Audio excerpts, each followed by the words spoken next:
여러분 안녕하십니까? 서형선 목사입니다. 오늘은 이제 주일인데요. 오늘 말씀 창세기 15장 13절에서 21절까지 말씀을 중심으로 은혜를 나누겠습니다. 제목은 땅의 약속이 왜 400년 후에 성취되는가라는 제목입니다. 저는 지금 울산에 있는 그 처형의 배농장에 와 있습니다. 올해 한 10년째 되는데요. 추석 직전 한 2주 정도 배 수확과 또 이런 그 공판장에 출하하는 이런 박스 작업을 해서 이런 일들을 좀 돕고 있습니다. 굉장히 강도 높은 노동이거든요. 그래서 하루 일정은 보통 3시 조금 일어나서 이제 묵상하고 또 7시 좀 넘어서부터 일을 시작합니다. 저녁까지 이제 계속 하게 되는데 참 하나님의 큰 은혜가 큰 은혜를 어느 때보다도 실감하고 있습니다. 많은 분들이 기도해 주시고 그래서 그런지 좀 빡빡한 시간이지만 하나님이 그때그때 주신 은혜를 또 나누고 있습니다. 오늘은 그 창세기 15장 후반부가 되겠습니다만 창세기 15장은 이스라엘 구원사에서 매우 중요한 두 가지 주제를 다루고 있습니다.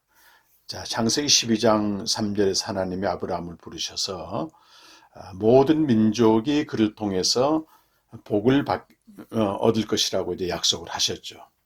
그 복은 물론 창세전에 하나님이 약속하신 영원한 생명을 얻는 복입니다. 자, 그런데 이 복을 주시는 과정에서 하나님이 자손에 대한 약속과 땅의 약속을 하십니다. 자손에 대한 약속은 역사적으로는 이삭이고 구속사적으로는 한 분, 예수 그리스도가 되겠습니다.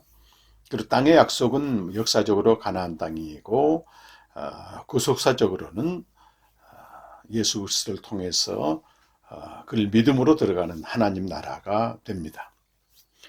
오늘 그 본문은 하나님이 가나안 땅을 아브라함에게 소유로 주실 것을 약속을 했을 때 아브라함이 거기에 대한 표징을 구합니다. 자손의 약속은 하나님이 하늘에 있는 무별 통해서 어떤 표징을 주셨는데 가나안 땅의 약속은 이제 아브라함이 이런 표징을 구하게 됩니다.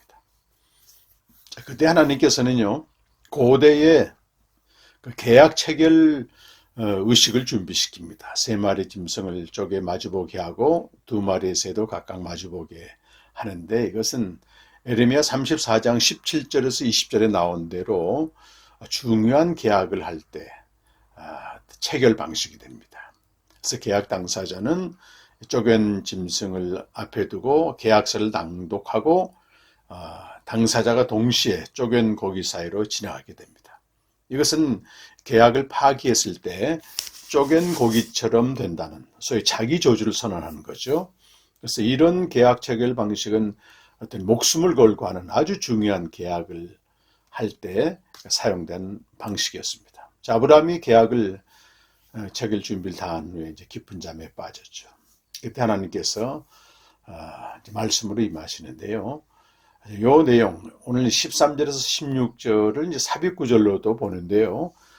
소위 계약 체결하기 전에 낭독하는 계약서 내용으로 보시면 되겠습니다.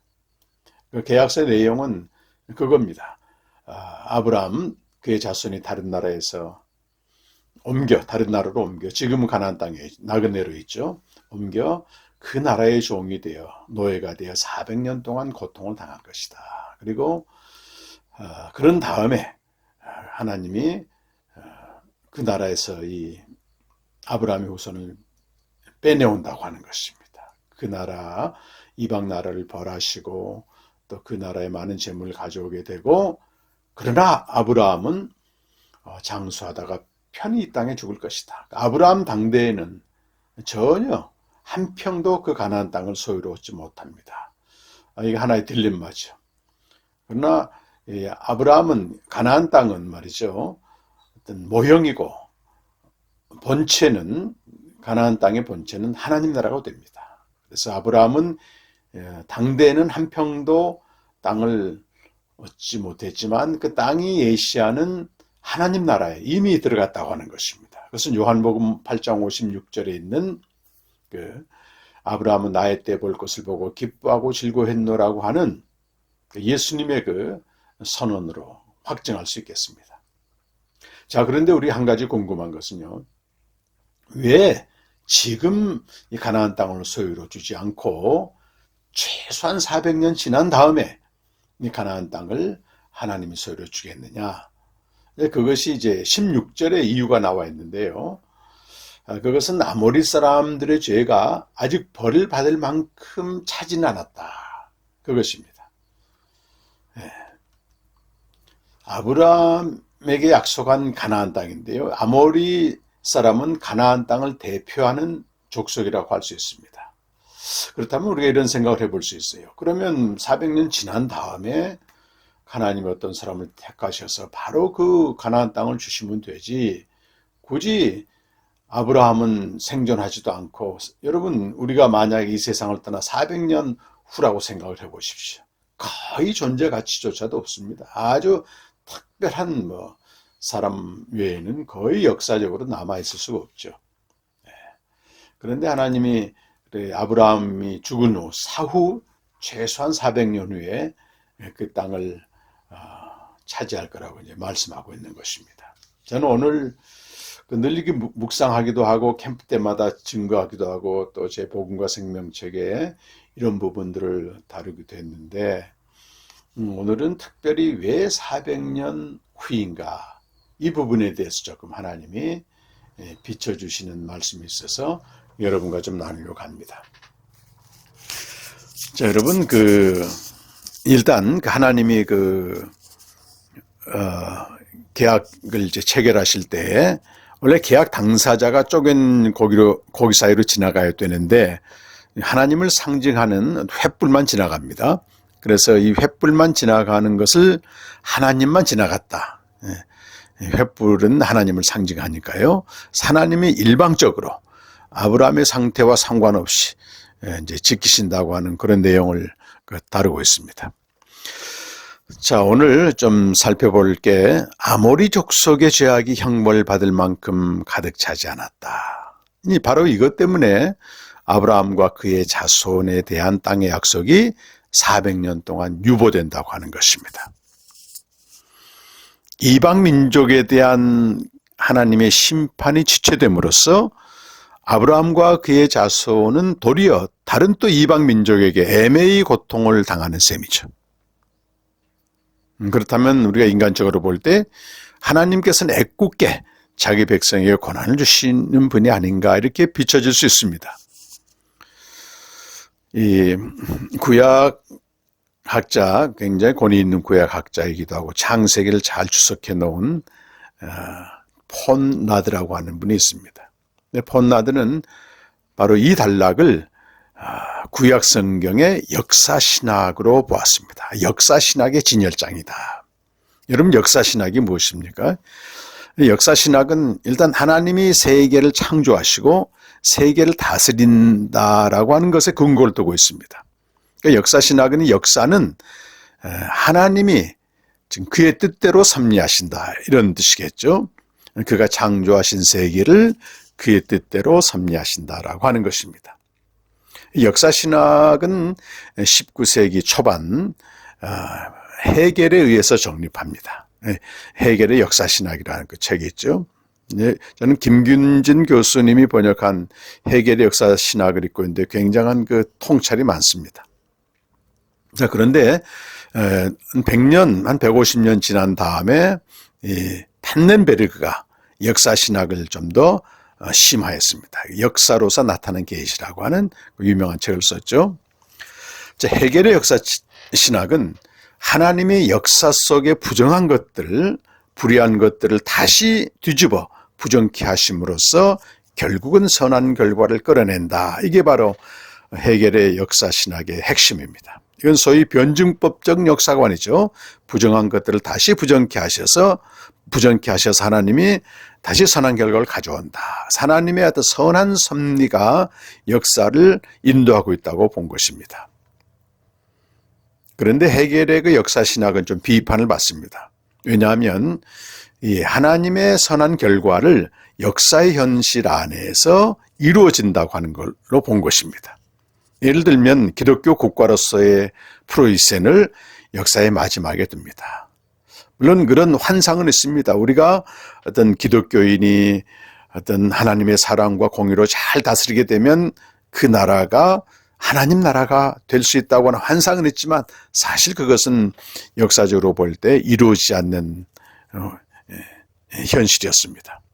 그런데 이 역사신학을 좀 더 진보시키고 발전시킨 판넨베르그는 역사의 마지막을 역사의 현실, 이 세상에 두지 않고 예수 그리스도가 강림하시는 종말로 보았습니다. 매우 중요한 것입니다.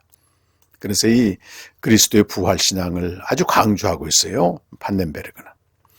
자, 판넨베르그에 의하면 하나님은 역사를 통해서 자기를 계시하신다. 소위 역사로서 나타난 계시를 주장합니다. 사실 어거스틴 이후에 세상 역사는 세속사와 구원사가 분리됐습니다. 그러니까 구약에 보게 되면 이스라엘은 구원사고 이스라엘 밖의 나라는 세속사라고 얘기할 수가 있죠. 그런데 판넨베르그는 이 세속사와 구원사가 분리되지 않는 하나님의 보편사다. 역사는 하나님의 보편사라고 한 것이죠. 자, 말씀은 하나님의 직접적인 계시입니다. 그런데 역사는 간접적 계시라고 말합니다. 간접적 계시입니다.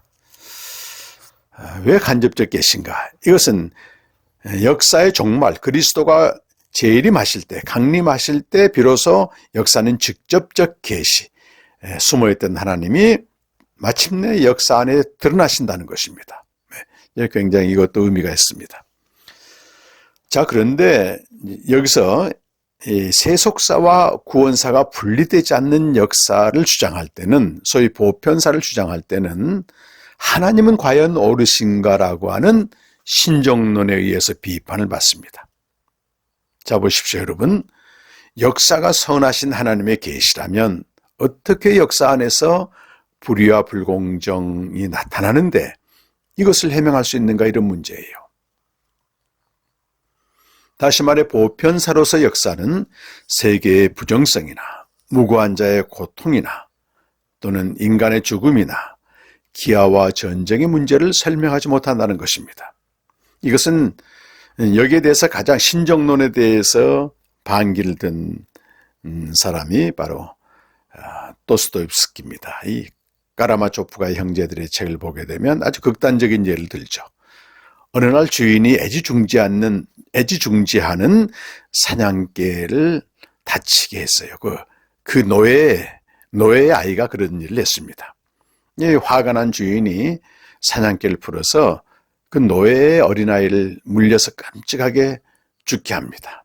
그러면서 이 무신론자를 대변하는 이반이 이제 알료샤에게, 신학생이라고 할 수 있는 알료샤에게 묻는 겁니다. 만약 역사의 종말에 하나님이 모든 걸 회복하고 위로하신다면 과연 그 어머니가 위로를 받겠느냐, 이제 그런 얘기예요. 마르크스도 마찬가지고요. 니체도 그러고, 이런 그 하나님의 공의에 대한 의문과 또 반발을 많이 했습니다. 판넨베르그는 이런 보편사로서의 어떤 계시를 얘기할 때 이 신정론에 대한 정확한 답변을 하지 못했습니다. 그죠? 예수님이 강림하실 때. 그런데 이런 모든 문제에 대해서 이제 1980년대에 위르겐 몰트만이라고 하는 독일의 신학자가 아주 중요한 책을 씁니다. 그것은 바로 십자가에 달리신 하나님이라는 책인데요. 예수 그리스도가 십자가에 달리실 때 하나님도 함께 달리셨다는 겁니다. 그래서 하나님은 악하고 부당한 불의한 세상 현실에 결코 침묵하지 않으신다는 거예요. 하나님께서는 예수 그리스도 안에서 고통당하는 무고한 자들과 함께 십자가에 달려 계신다. 그렇게 무고한 자가 당하는 고통에 참여하신다는 것입니다. 이 세상의 기아와 전쟁과 질병과 예기치 않는 사고 앞에 무력하게 죽어가는 자들과 함께 계신다는 것이죠. 십자가에 달리셔서 말입니다. 그리고 그들을 죽음에서 생명으로 인도하신다는 것입니다. 자, 여러분, 이것은 마태복음 25장 31절에서 46절까지 나오는 양과 염소의 비유에도 나오고 있습니다.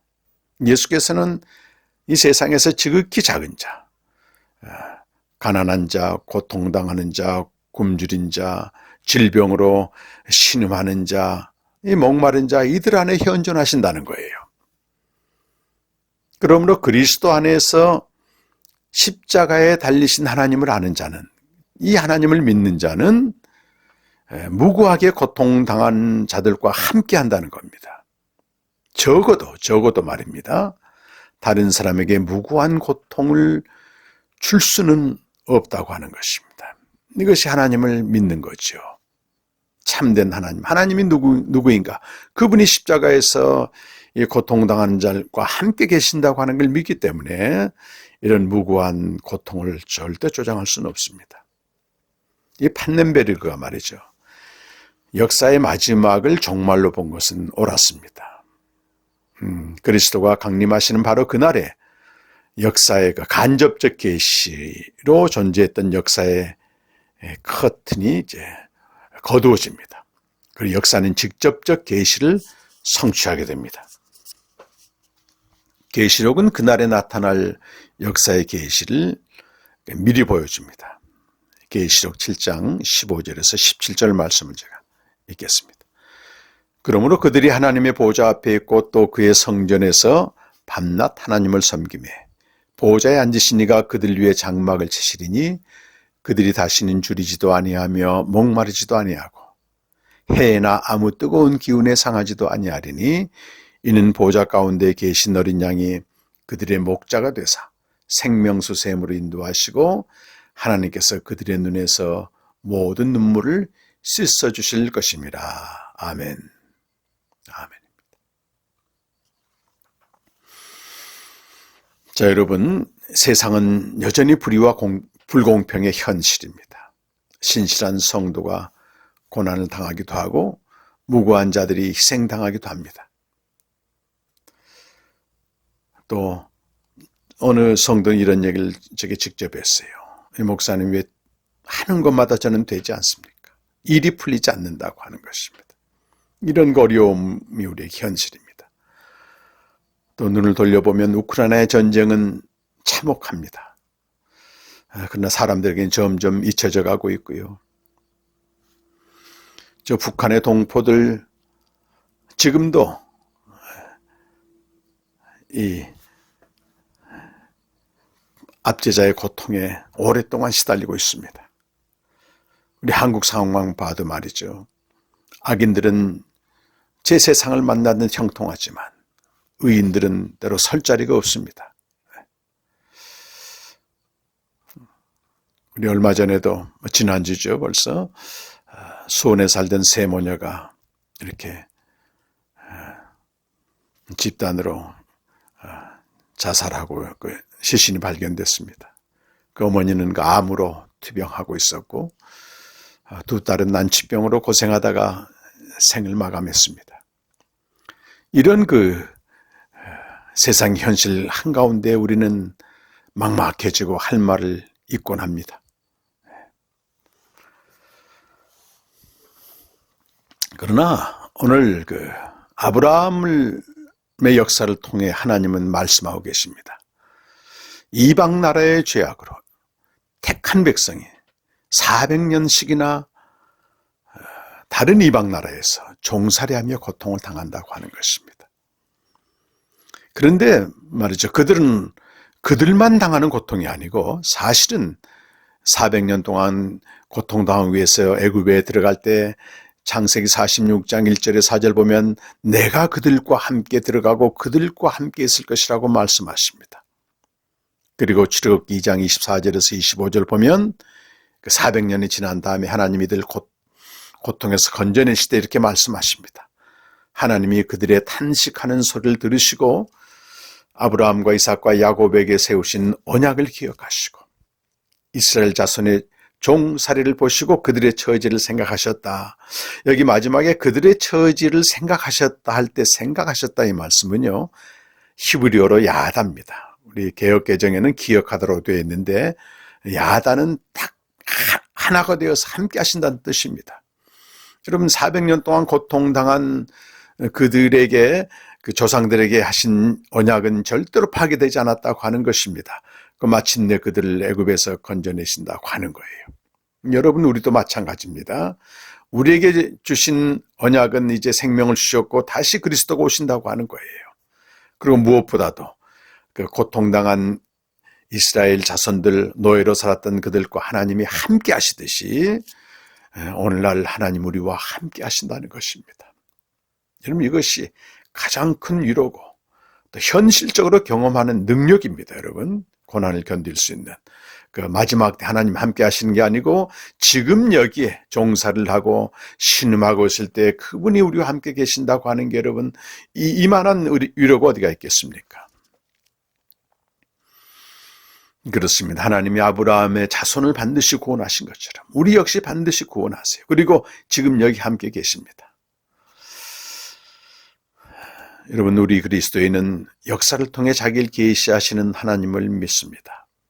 비록 불의한 역사이고 무고한 자가 고통당하는 현실이지만 그 가운데서도 우리는 아름다운 덕을, 구원의 덕을 선전하길 포기하지 말아야 됩니다. 성령 안에서 십자가에 달리신 아버지와 아들을 믿기 때문에 세상의 부당한 현실에 동참하지 않으며 도리어 불의와 불공정으로 고통당하는 이들과 함께합니다. 제가 로마서 11장 마지막 9절 33절에서 36절 말씀을 읽고 오늘 그 나눔을 마무리하겠습니다. 깊도다 하나님의 지혜와 지식의 풍성함이요 그의 판단은 헤아리지 못할 것이며 그의 길은 찾지 못할 것이로다. 누가 주의 마음을 알았느냐? 누가 그의 모사가 되었느냐? 누가 주께 먼저 드려서 갚으심을 받겠느냐? 이는 만물이 주에게서 나오고 주로 말미암고 주에게로 돌아갑니다. 그에게 영광이 세세 있을지어다. 아멘. 기도하겠습니다. 하나님 아버지 오늘 아브라함을 통해서 아브라함에게 하신 언약을 통해서 세상 역사를 주관하시는 하나님을 저희들이 보게 됩니다. 아모리 족속의 죄악이 아직 가득 차지 않았기 때문에 아브라함과 그의 후손은 400년 동안 애굽에서 노예 생활하면서 비참하게 고통을 당합니다. 그러나 하나님께서는 그들과 분리되었지 않고 그들의 고통에 함께하고 계십니다. 그 마침내 언약을 기억하사 그들을 구원하시는 하나님이십니다. 아버지 하나님 오늘 또 하나님은 역사의 주관자시고 역사를 통해 자기를 계시하십니다. 그러나 이 세상 역사의 현실 보게 되면 무고한 자가 고통을 당하고 가난한 자들이 고통을 당하며 억울한 자들이 호소하고 있으며 질병과 전쟁과 기근으로 인해서 많은 이들이 고통을 당하고 있습니다. 신정론을 주장하는 자들은 하나님이 선하시다면 어찌 이런 일이 있겠느냐고 말하지만 하나님은 오늘 또 고통당하는 자들과 함께 하시면서 구원의 역사를 이루어 가십니다. 먼저 구원받고 은혜 받은 저희들이 하나님이 그러하셨듯이 세상을 포기하지 않게 하시고 불의한 세상, 불공정의 세상이지만 주님의 아름다운 구원의 덕을 선전하는 저희들 되게 하여 주시옵소서.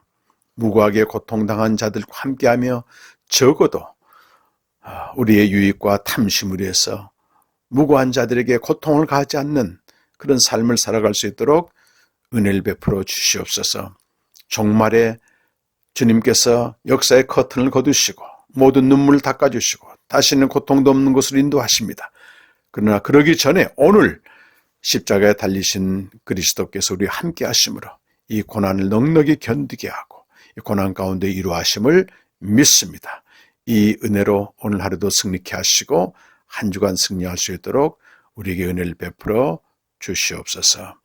예수님의 이름으로 간절히 기도드립니다. 아멘.